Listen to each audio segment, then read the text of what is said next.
Hello, good morning. कैसे हैं आप सभी? आज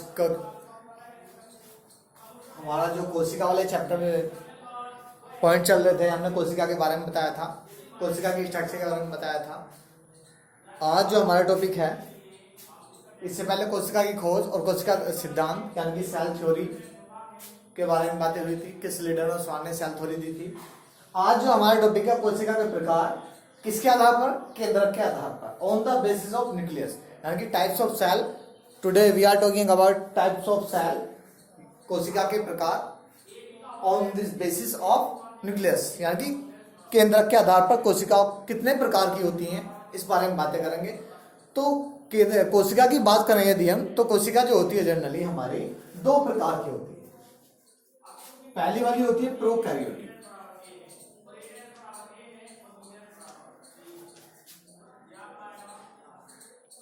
प्रोकैरियोटिक कोशिका, क्या बोलते हैं इसको? प्रोकैरियोटिक कोशिका। दूसरी की बात करें तो दूसरी कोशिका होती है यूकैरियोटिक कोशिका। यूकैरियोटिक कोशिका। आज हम इन दोनों में डिफरेंस, इनके बारे में जानेंगे, ये कैसी होती हैं या दोनों में क्या क्या अंतर होता है। प्रोकैरियोटिक किसे कहते हैं, यूकैरियोटिक किसे कहते हैं, या प्रोकैरियोटिक की क्या पहचान होती है जिससे हमें पता लगे कि ये कोशिका हमारी प्रोकैरियोटिक है। तो आइए बात करते हैं पहली कोशिका प्रोकैरियोटिक के बारे में। तो देखिए, सबसे पहला जो पॉइंट होता है हमारा, मैंने आपको बताया था, ये आप इसे नोट कर सकते हैं कि प्रोकैरियोटिक कोशिका और यूकैरियोटिक कोशिका। क्लियर? मैं इसको रफ कर देता हूँ। पहले हम बातें करेंगे किसके बारे में, पहले यानी कि दो प्रकार की होती है। तो फर्स्ट वन क्या हमारा?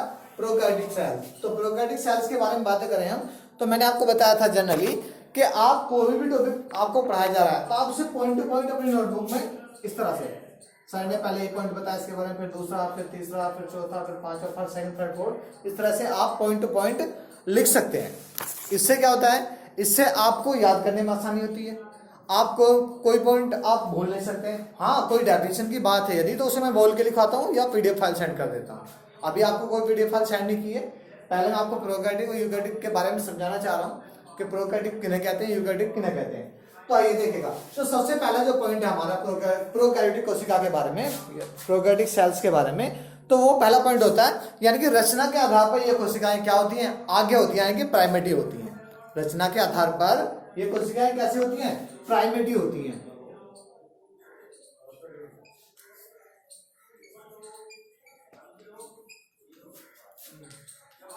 आधार पर ये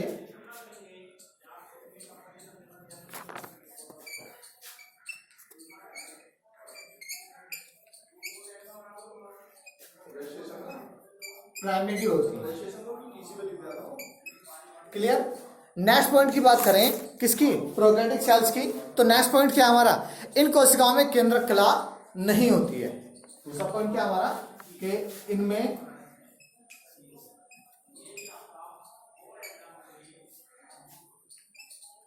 केंद्रक कला नहीं होती है। क्लियर? यानी कि सेल मेम्ब्रेन, जिसको केंद्रक कला को क्या बोलते हैं? न्यूक्लियस मेम्ब्रेन, केंद्रक कला, यानी कि एब्सेंट होती है, इसमें पाई नहीं जाती। किसकी बात कर रहे हैं हम? प्रोकैरियोटिक सेल्स के बारे में बातें कर रहे हैं। ठीक है, नेक्स्ट पॉइंट की बात करें,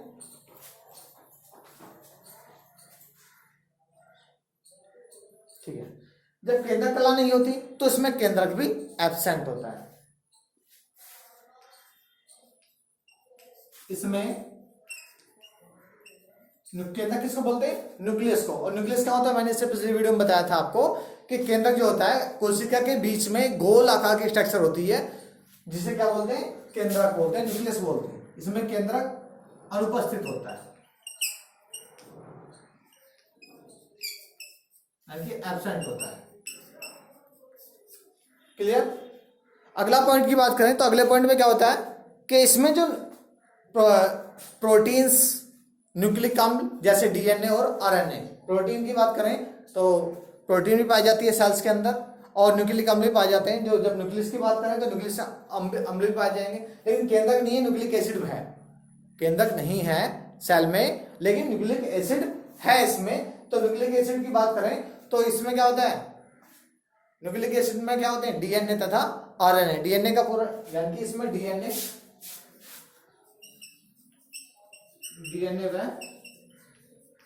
आरएनए। डीएनए का पूरा नाम होता है deoxy ribo nucleic acid. RNA का होता है राइबो न्यूक्लिक एसिड। आप लिख सकते हैं, नोट कर सकते हैं। डीएनए को डीऑक्सी राइबो न्यूक्लिक एसिड बोलते हैं, आरएनए को राइबोज न्यूक्लिक एसिड बोलते हैं। यानी कि ये जो न्यूक्लिक एसिड होता है, कोई आपसे जनरली पूछने लगे कि कोशिका के अंदर न्यूक्लिक अम्ल के नाम बताइए या न्यूक्लिक एसिड के नाम बताइए जो कोशिका के अंदर पाए जाते हैं, या केंद्रक अम्ल भी बोल सकते हैं। न्यूक्लिक की बात ऐसी तो क्या कौन कौन से? वो दो पदार्थ होते हैं, डीएनए व आरएनए। ठीक है, तो डीएनए जो आरएनए होते हैं वो क्या होते हैं? सीधे कोशिका द्रव्य के सीधे संपर्क में होते हैं। ऐसा नहीं कि केंद्र के अंदर बंद है, किसके संपर्क में? सीधे कोशिका द्रव्य के, जो साइटोप्लाज्म में पाया जाता है। डीएनए आरएनए कोशिका द्रव्य के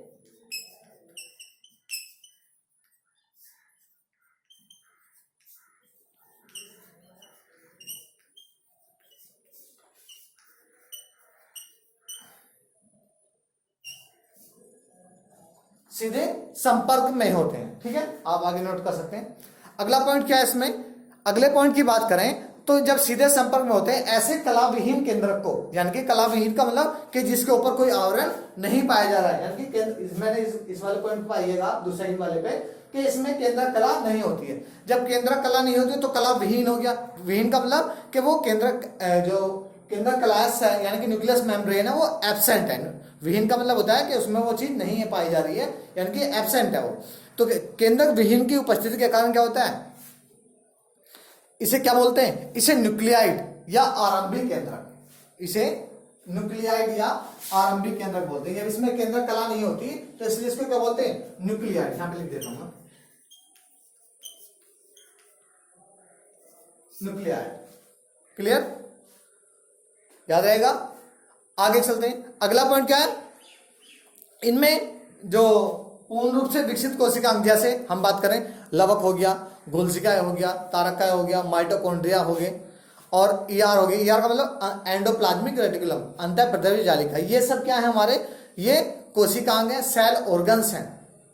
ठीक है, ये सभी उपस्थित नहीं होते। यहां पे लिख सकते हैं आप, इसमें लवक, लवक को बोलते हैं प्लास्टिड, माइटोकॉन्ड्रिया,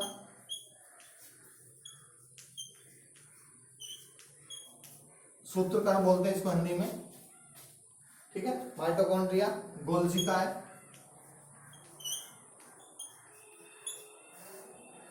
गोल्जी बॉडीज बोलते हैं। ठीक है, ईआर आदि, ईटीसी। ईआर का मतलब एंडोप्लाज्मिक रेटिकुलम या अंतःप्रद्रवी जालिका। ठीक है, ये कोशिकांग इसमें क्या होते हैं? यानी कि एब्सेंट होते हैं, नहीं होते। क्लियर। तो ये पॉइंट थे हमारे किसके ऊपर? प्रोकैरियोटिक कोशिका के बारे में। रचना के आधार पर ये प्राइमेट्स होती हैं, यानी कि पहली कोशिकाएं होती हैं। ठीक है, इनमें ये पॉइंट आपको क्लियर करा चुका हूं। अब बात करते हैं ये कोशिकाएं पाई किस में जाती हैं, यानी कि इन कोशिकाओं की बात कर रहे हैं यदि हम, तो ये सेल्स किससे मिलेंगी? ये हमारे ब्लू ग्रीन एल्गीज, जो हमारे नीले हरे शैवाल हैं, तथा किसमें? और हमारे बैक्टीरिया। मैं यहां पे लिख देता हूं, नीले हरे शैवाल, ब्लू ग्रीन एल्गी और बैक्टीरिया यानी कि जीवाणु। एक कभी आप देखना किसी बैक्टीरियल कोशिका को, जीवाणु कोशिका को, तो उसमें क्या होगा? मैं इसकी स्ट्रक्चर बना के दिखाऊंगी यदि आपको। मैं इसको रफ कर देता हूं, 20 की स्ट्रक्चर बना के दिखाता हूं आपको। आपने नोट किया? एक बार देख लीजिएगा, आप ये पॉइंट देख सकते हैं। तो देखिए, इसकी स्ट्रक्चर की बात करें यदि हम, तो इसकी स्ट्रक्चर में क्या,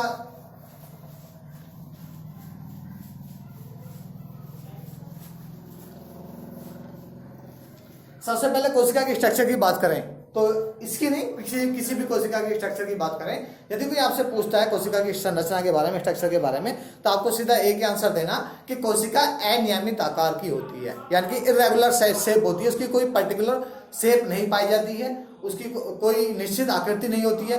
कोशिका गोलाकार, अंडाकार, त्रिभुजाकार, यानी कि ट्रायंगल भी हो सकती है, स्क्वायर भी हो सकती है। ठीक है, तो ये चीजें आपको पता होना चाहिए।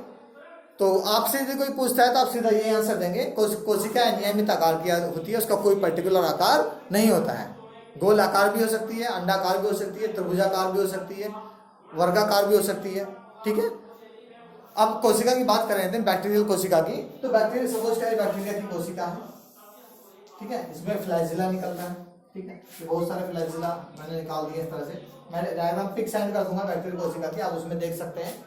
तो इसमें मैं जो बताना चाहूँ, केंद्र की बात कर रहे हैं हम, जो हम बताना चाह रहा हूँ मैं केंद्र की, तो उसमें जो न्यूक्लियस होता है केंद्र को, ये डबल लेयर होगी, ये क्या होगी, कोशिका कला होगी, यानी कि सेल मेम्ब्रेन। सेल मेम्ब्रेन, ये साइटोप्लाज्म हो गया, कोशिका द्रव। तो हम बात कर रहे हैं किसके, न्यूक्लियस की, यानी कि न्यूक्लियस में क्या होते हैं, न्यूक्लिक अवयव पाए जाते हैं, तो डीएनए और आरएनए। तो ये न्यूक्लियस पदार्थ, ये न्यूक्लिक पदार्थ होता है डीएनए। ठीक है, तो इसके चारों तरफ कोई लेयर नहीं होती है इस तरह से, यानी कि ये एक पर्टिकुलर शेप में बंद नहीं होता है, यानी कि खुला होता है। इसी के आधार पर हमने क्या किया, केंद्र के आधार पर प्रोकैरियोटिक कोशिकाओं को डिफाइन किया है, यानी कि डिफरेंस किया है, अंतर बताया। तो ये चीज आपको ध्यान रखनी होगी। तो इसका यदि अपोजिट करें तो ये किसका केंद्र बन गया हमारा, यूकैरियोटिक कोशिका का। यूकैरियोटिक कोशिका में दो कलाओं से घिरा रहता है केंद्र, जिसके अंदर डीएनए और आरएनए उपस्थित होते हैं। तो आइए बात करते हैं नेक्स्ट प्रोकैरियोटिक कोशिका की। तो प्रोकैरियोटिक कोशिका की बात कर रहे थे हम, तो नेक्स्ट यूकैरियोटिक कोशिका की। नेक्स्ट क्या है, यूकैरियोटिक कोशिका, सेल नंबर 2। तो यूकैरियोटिक कोशिकाओं की बात करें तो इसमें क्या होता है, बिल्कुल इसके अपोजिट कर दीजिएगा। तो पहला पॉइंट क्या हो गया इसमें, यूकैरियोटिक कोशिका आप लिख सकते हैं, लिखना चाहें तो रफ कॉपी में, उसके बाद थर्ड कॉपी कर लेना। तो पहला पॉइंट जो इसमें क्या होता है, इसमें पूर्ण विकसित केंद्रक पाया जाता है। मैंने अभी बात की ना, अभी एक केंद्र क्या होता है, पूर्ण विकसित का दो कलाओं से घिरा हुआ। ये क्या न्यूक्लियस मेम्ब्रेन होगी और ये पूरा गोल आकार का केंद्रक हो गया। सपोज कर सेल की स्ट्रक्चर बनाना चाहे हम, तो आपने कभी किसी बुक में या इस तरह की स्ट्रक्चर देखी होगी, इस तरह की।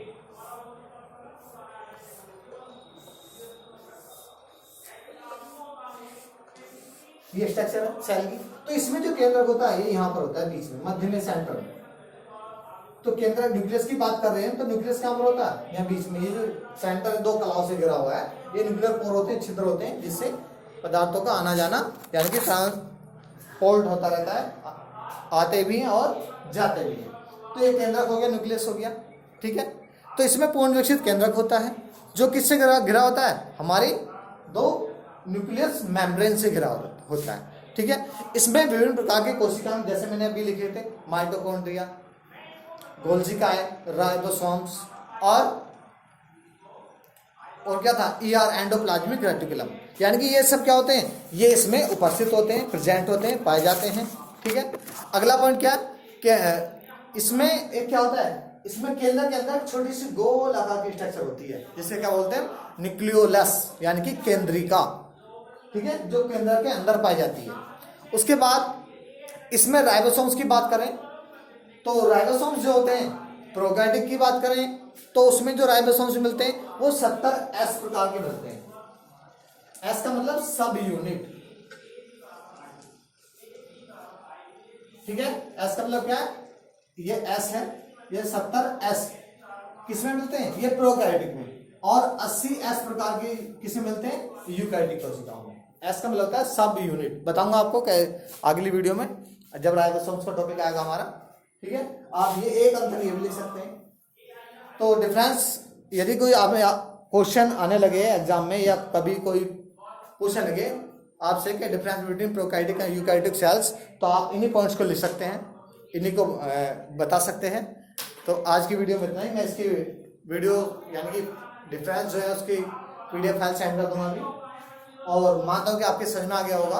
और नेक्स्ट वीडियो में कोशिका की स्ट्रक्चर संरचना के बारे में बताएंगे, ब्लैक बोर्ड में बना के दिखाऊंगा कोशिका किस प्रकार से होती है, स्ट्रक्चर कैसे बनाई जाती है, आसान तरीका डायग्राम बनाने का क्या है। एक इजी क्वेश्चन, बहुत वेरी मोस्ट है कि एक पादप कोशिका या जंतु कोशिका। हाँ, एक चीज बतानी भूल गया मैं आपको कि प्रोकैरियोटिक कोशिका जो होती है वो एक ही प्रकार की होती हैं, लेकिन यूकैरियोटिक कोशिका की बात करें हम तो यूकैरियोटिक कोशिकाएं दो प्रकार की होती हैं, प्लांट सेल, और दूसरी जो होती है वो एनिमल सेल। Animal cell. तो प्लांट सेल को क्या बोलते हैं? पादप कोशिका, पादप कोशिका। और एनिमल को क्या कहेंगे? जंतु कोशिका, जंतु कोशिका। क्लियर? यानी कि सीधे से जैसे कि नाम से आपको पता लग रहा है कि प्लांट सेल पादप कोशिका, प्लांट किसको बोलते हैं? पादप को, यानी कि पेड़ पौधों को। और एनिमल जंतु, जीव जंतुओं को बोलते हैं। ठीक है, तो कहने का तात्पर्य क्या है कि प्लांट सेल की बात कर रहे थे हम, तो प्लांट सेल जो पौधों में पाई जाती है। इससे पहले सबसे पहली वीडियो में मैंने आपको बताया था कि इस धरती पर जो भी जीव है उसके अंदर सेल्स मौजूद है, चाहे प्लांट हो चाहे कोई एनिमल, कोई भी जीव हो। तो प्लांट, जो प्लांट के अंदर पाई जा रही है वो प्लांट सेल है, जो एनिमल के अंदर पाई जा रही है वो एनिमल सेल है। तो इनके बारे में बताऊंगा आपको क्या डिफरेंस होता है, इनका डायग्राम कैसे आसानी से बनाया जा सकता है, कौन सा ऑर्गन किस शेप में होता है, किस आकार का होता है। हमें पहचान होनी चाहिए, इतनी नॉलेज होनी चाहिए, यानी कि हम किसी डायग्राम को देख के हम अंदाजा लगा लें कि ये डायग्राम, ये जो स्ट्रक्चर दी हुई है ये किस प्रकार की है। ठीक है, ये हमें बायोलॉजी के अंदर सॉरी बायोलॉजी के अंदर हमें इतनी पहचान होनी चाहिए कि आपको कोई डायग्राम दिखाया जाए तो उस डायग्राम की आपको तुरंत इमेज आपके ब्रेन में कैप्चर हो जानी चाहिए, कैप्चर हो जानी चाहिए, जिससे आपको उसके बारे में सारी डिटेल तुरंत पता लग जाए। फॉर एग्जाम्पल, जैसे आप अपने रिलेशन में या अपने घर परिवार में किसी का फोटो देखते तुरंत पहचान लेते हो कि हमारे के रिलेशन में क्या लगते हैं, तो ठीक उसी प्रकार से डायग्राम, बायोलॉजी में भी डायग्राम की पहचान होनी चाहिए कि ये डायग्राम उस प्लांट का है, उस जीव का है, उस एनिमल का है या उस सेल का है। ठीक है, जिससे आप उसके बारे में तुरंत एकदम से नोट कर दें। और बायोलॉजी के अंदर डायग्राम की विशेष इंपॉर्टेंस होती है, बहुत ज्यादा इंपॉर्टेंस होती है। ओके, आज की वीडियो में इतना ही। नेक्स्ट वीडियो में मिलते हैं कोशिका की संरचना के बारे में, किस प्रकार की कोशिका होती है या देखने में कैसी होती है, आकार कैसा हो सकता है। ठीक है, okay, thanks for watching this videos.